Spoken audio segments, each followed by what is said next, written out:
Alex, we have a Patreon. You're not on it, but it's patreon.com/CU podcast. You go, you give us money, as Ian would say. You could, Ian writes once a week. We have a pin club to give out the CU podcast enamel pin. We have a monthly Google Hangout. There's lots of fun stuff, but you also get to vote on a poll topic each week. You can read off. Start with second place here. You can read off. Second place goes to thoughts on VR and the new PSVR 2 price tag. 30% only. 30% of the people. Yeah. And in first place, a great topic, one of the best topics, only the finest topic. Should Nintendo re-release their old consoles and games?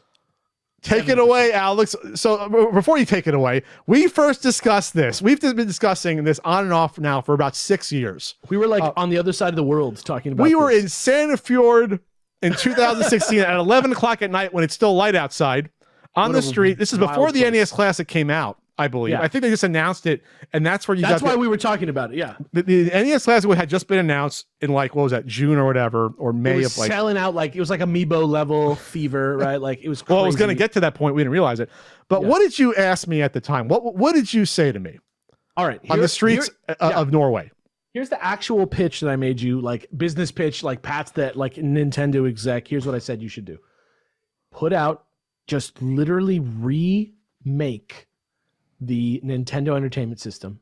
Make it again, same tech, same everything. Maybe not an NES Classic, not an all one. Literally the same this size. The fucking thing with the door that you blow in. This door's broken, but okay. The VCR looking ass American NES that everybody knows, right? And maybe put a nice sort of modern output on it, just to maybe put HDMI. You're saying maybe.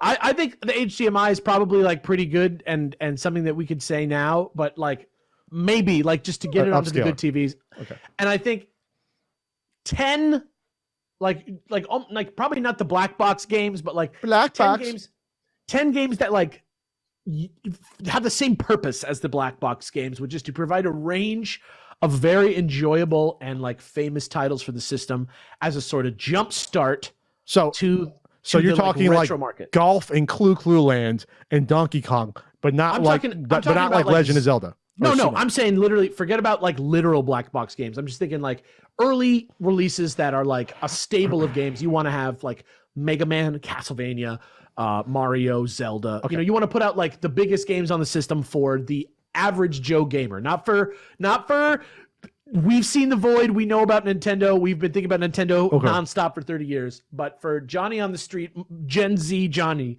wants to think about 8-bit gaming for the first time. And you put out a console that can play those games that are actual, reproduced, same technology NES games.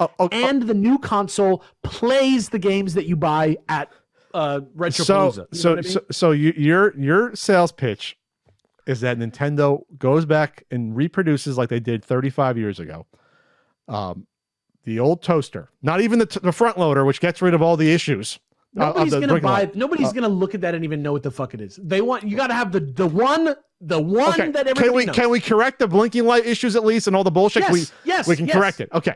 We can make the games like playable out of the box, not like blowing on them or rubbing alcohol. You're making the Nintendo, it looks the same, but it's 2022, so it's perfect. And you want to then sell on the side 10 cartridge games that are official reproductions, officially licensed, like Mega Man, Legend of Zelda. So go to Capcom, go to Konami and say, we want to come out with a new Castlevania cartridge.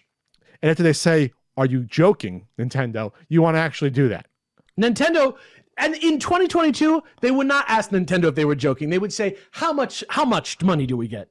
Sure, they still think you're joking, but they would be like, okay. They'd say yes in like 4 seconds, bro. So you're saying Nintendo should do this? Yeah, and I think there's a market. Do this. There's a market out there, in your opinion, that never mind the fact that Retrobit and Hyperkin and other companies have put out Analog has their FPGA, NES. Hobbyists only. Retro USB has their FPGA ones. Besides the fact that there's 10 or 12 different ways to play the actual cartridges again, flash cards exist. You think there is a market of people that instead of buying an old NES Instead of buying an aftermarket, instead of buying a $20 Hyperkin HD Retron, they will buy an original branded Nintendo NES and official licensed reproduction cartridges instead of buying aftermarket ones. Yes, and one of them is not a reproduction. It's like Super Mario Brothers 4 or something like that. Like it's like that might be like a little bit ambitious, but like one of them is like the best people at Nintendo making an 8-bit game for the NES. And you're going to tell me it's only going to come out on a physical cartridge and not like on the Switch? Yeah. Maybe on the Switch, maybe it comes on the Netflix on Switch, but I'm saying you need to own the market yourself, Nintendo, in the same way like okay, record players, let's talk about it. Let's talk about it. Record players have been around for a long time, right? Like it's been a while. They never stopped being available. You know what I mean? Like sure, there's been ebbs and flows, but now it's on the upswing. But from the heyday of like vinyl in the 50s and 60s, like when it was like really 70s. The thing that like from then to now, if you wanted to listen to vinyl, you could as a hobbyist buy something like an aftermarket Technics table or like some like really fine audiophile piece of equipment, like the equivalent of your analog Super NTs, right? Like $600 Super Nintendo that's perfect, right? Or Mister, which is like the most like non-consumer friendly product. Yeah, it's a great product. You should buy a Mister if you love old video games as much as me and Pat, and you've seen The Void, and you know it all doesn't matter. But like, it's all garbage that'll be in a landfill when we die. But if you want to make money and your name's Nintendo and you want to change the culture of video games and you want to make retro video game culture, like if you want to bring it back into the fold. Whoa. You don't think Nintendo's already brought it back into the fold with two NES Classic, Super Nintendo Classic, Nintendo Switch Online, re-releasing their old games on compilation packs like the Super Mario? You don't think they've done that? The software is one thing. That's one thing. And I think that if anybody's been great about making sure that people can play their games anywhere they are and pay the same amount of money again or close to it. Yes. Like no comment on that. Like I can't talk about it. That's a whole other conversation that I don't necessarily agree with that. I'm just saying you can play those games on Nintendo consoles if you want, at least for the past 10 years. Sure. Right? Since the Wii U had the Wii had the great virtual console. Sure. You can make the argument they brought I always make the argument that retro came back because of two big things: the virtual library and YouTube. Yeah, 100%. A virtual console, those two things around the same time, 2006, 2007. That's what brought retro gaming like really into everyone's homes. Yeah, but when you look now, at the resurgence of vinyl, and you look at like people buying record players, like I remember there was like a stat like around the time that we were talking about this originally, that in England, I don't know if this is still true, but this was like maybe 10 years ago or so, or when this stat is from, that like vinyl actually outsold iTunes in England, right? I believe that.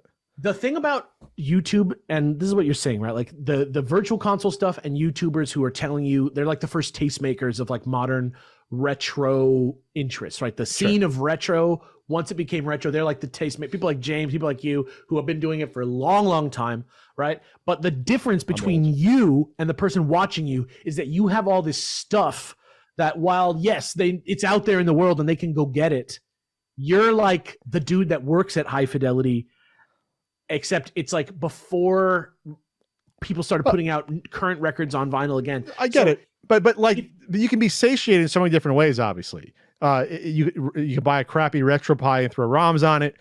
You can buy an NES and buy the games at your flea market.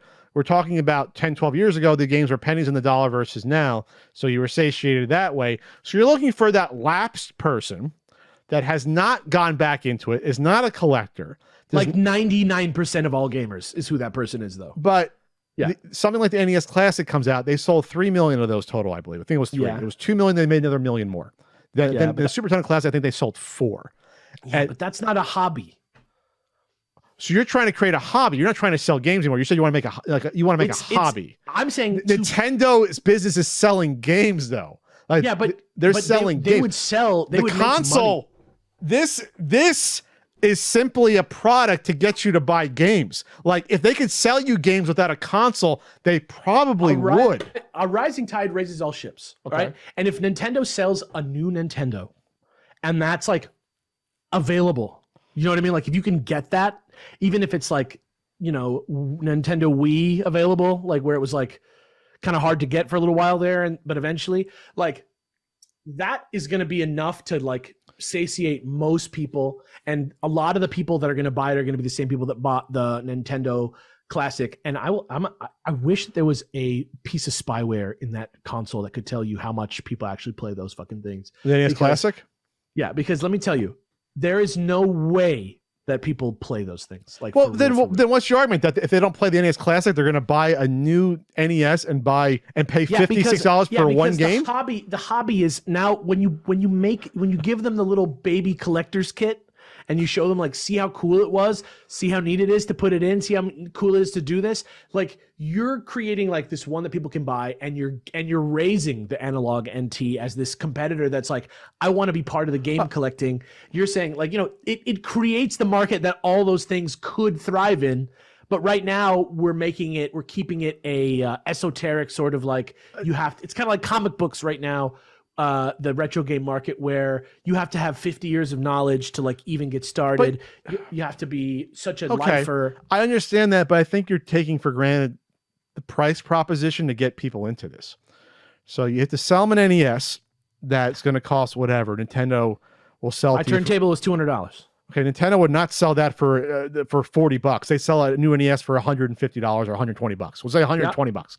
Speakers were $150, and my turntable was $250. Yes, but not everyone listens to records. That's the point. I know. I'm just saying, and we're just you're comparing. You have to have money and be an enthusiast. So you're trying to build a new enthusiast market, but enthusiast means money. So you have to have an NES for $120. And now instead of spending $60 for 30 awesome games on the NES Classic, those 30 games are going to cost you $2,000 if they're $50 or $60 each. But you remember the games as they were. You're seeing the value because you remember what it was like to play Zelda when it was the coolest shit in the world. And that's a totally different thing than what. But why can't they get that feeling that they're buying an aftermarket, actual old 35-year-old cart? Because the magic of opening the Nintendo and pushing the thing down, like, you see that? Don't you see the appeal of that? I see it. I have a fucking wall of them, Alex. Of course, I see it. Like when I sit there with my friends and I play, and I go, hey, Alexa, play Despacito, right, or whatever, and she plays some music. Everybody just kind of keeps talking and like chats as the music plays. But when I go in my living room and there's people around at my house and I say, oh, I'm gonna put on a record. They watch me put on the record and they have questions about like how you use a record player, and they all sit quietly and listen to the nice, beautiful music that's coming from the thing, and that's exciting. And they read the note, they read the sleeve, and they pull out the liner notes, and we talk about the music as we're listening to it. I have the liner notes. I have all the manuals for my games on the shelf. I'm just saying, there's an experiential element. And maybe you're the guy who like self-released a book, and you're like doing all these things, like going outside of the system already. You're maybe not the guy for this. You are. You're maybe not the guy who's like gonna fall for this sort of marketing story that I'm concocting here. I'm just saying, it's like, no, your story's fine, but the aftermarket exists and satiates that. So if you're going to search it, you're going to find it. Yeah, that's my point. It's the same thing. It's the same thing when Dungeons and Dragons became mainstream, and everybody had to accept that even the basic people are going to be playing Dungeons and Dragons now, and that there's room for everybody. No, I'm just saying. I'm not gatekeeping. No, it's not gatekeeping. I'm just saying, like, no normie in the world is going to go to Retropalooza and like not our norm. Like shop between 5 NESs and like knock on them like cantaloupes to find the one that's not going to catch on fire when they take it home, and then mod it themselves so that it goes on their fucking HD TV. Like, you just got to give them a little push, and then you'll see the retro will become like, it'll become, you know, like when you go into a library and you feel like you got to be quiet because it's amazing in there. Okay. That's what we want for video games. We have that though. No, we've had a retro renaissance the past 6-7 years. If we had it, we wouldn't be losing our minds at the one time a company decided to put out a beautiful historical collection. No. That's different. This is a celebration of the history of a company for 50 years. This is a product. This is different than you saying. What you're saying is Atari should go back and make the original VCS and reproduce combat cards. I don't think that's Atari what you're saying. I don't think Atari would be the greatest first try. I think that Nintendo would be a much better first move for this. Because Like you're saying, a company like, I don't know, in television should make a new television. I'm definitely not saying that, and I don't think that anybody who has tried to do that in the past was necessarily making the greatest business decision. I think it's maybe time to eat humble pie about that. No, we still don't know what's going on with that. But Alex, I love you. We will have this conversation. I will be on my deathbed. You'll be visiting me in hospice, and I'm going to bring you a beautiful, fresh NES in its package, and you're going to unwrap it. A fresh, officially licensed cartridge NES in the year 2060, and a Rob, and you're going to lose. It's going to have a Rob. It's going to have a Rob. The special edition has a Rob. The special edition for the 2 games that no one played. Like $500 one has a for Rob. For the 1 game that you played for a half hour, and for the 2nd game that no one owns. That's the $500 one that's shaped like a Famicom that you can buy. Yeah, I'm just saying that shit would be like, if you think, like, I think part of the retro community, right? Like, I would actually buy if they came up with a new working Rob, like they actually had a new Rob, I would buy that because it's so fucking weird. Yeah. I would actually buy that. I would. I'm just saying, like, I think I'm interested to see. I think I'm probably just like, your audience is just gonna like shit on me a bunch, but I think they love you like I love you, but we think you're insane. I just mean about this. I think there's something to what I'm saying. I think there is something to the experience of it, and to the like I think that the people that have been doing it this whole time and carrying the flag and stuff and pounding the drum of retro games all these years. I was there in the trenches with you, man. I was there. You know what I mean? I went to the cons. I was there. You know, I've been doing this for a decade now, right? Like, I'm not throwing you guys in the trash. I'm just saying what we've been waiting for is for people to take this seriously. Like, if you're promoting something, it's because but they have taken it seriously. The Switch Online, it means they're taking it seriously. People want to play the older games again. There's no collector element to that. Why does there? Okay, that's interesting. Why do you think there has to be a collector element? Why can't we just enjoy the games?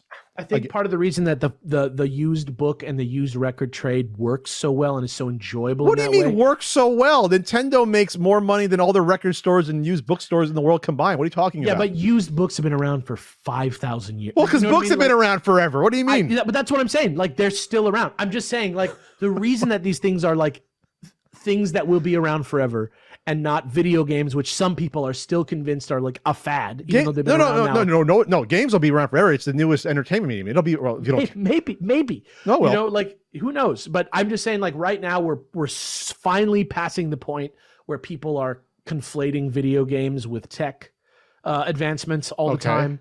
I think we're starting to think about them as in that next step, as a medium, as a cultural. That's because of the progress of innovation, which your argument goes in the face of, because it has nothing to do with innovation. It's rehashing old products that are 40 years old. There's a lot more commercials than there are criticism out there about video games in the marketplace. Like, there's still a lot more about the bottom line and like capitalism and selling the games right now than it is about Atari 50th anniversary collection and the type of thoughts that create something like that.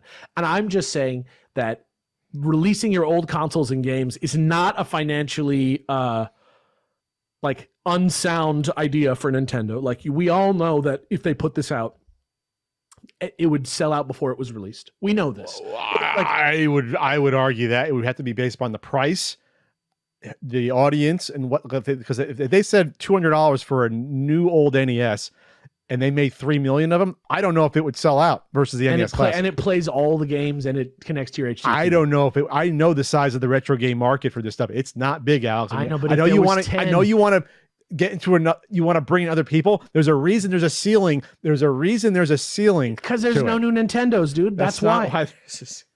Time marches on. People throw out old technology. You could, but okay, record players, right? But they play. But there hasn't been something. Okay. That's your argument, but like the music's the music. The music hasn't advanced that much in terms of people like record players. A lot of them think it's actually technically superior to CDs, the analog. But it's not. People argue it though. They argue that it's a warmer sound and it sounds distinctly different. However, here's the difference. It's magic, Pat. It's magic. It's the magic of the video. Moment, when video games progress in 10 years, they will look different than now versus 10 years ago. Music. Yeah. you can still produce music the same way 50 years ago and still have a banger of a record. That's the difference. That's the difference.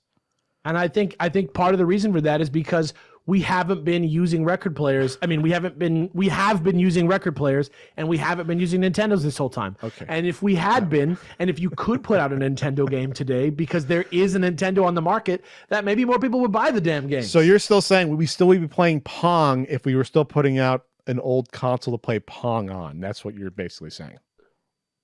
No, People would not have gotten finished with playing games from the 70s and 80s if the technology to play them on still existed. There would still be a market for those games. Look at South America. Look at the Mega Drive. Like they made the Mega Drive for like 15 more years in South America, and all they kept doing was making the console cooler. They added wireless controllers. They kept putting out games. It was like for the it had a system. niche. Yeah. Look at the Neo Geo console, the Neo Geo the cabinets, the red ones.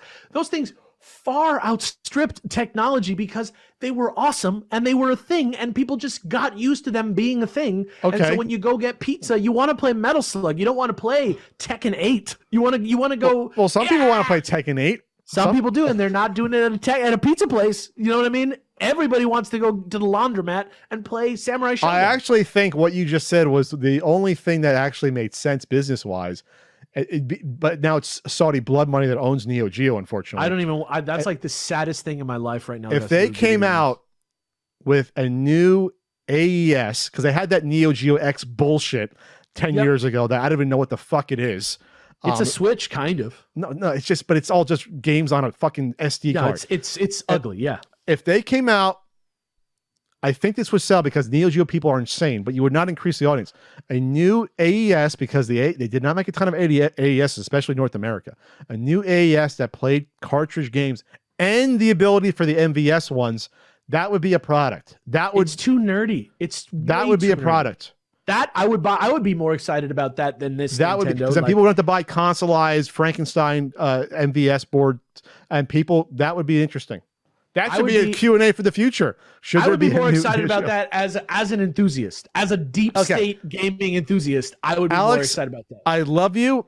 I love your insanity about this topic. We will continue to have this topic until I'm dead, but we have to move on. Thank you for your input. Let the people speak. Let's see what they have to say. I'm interested.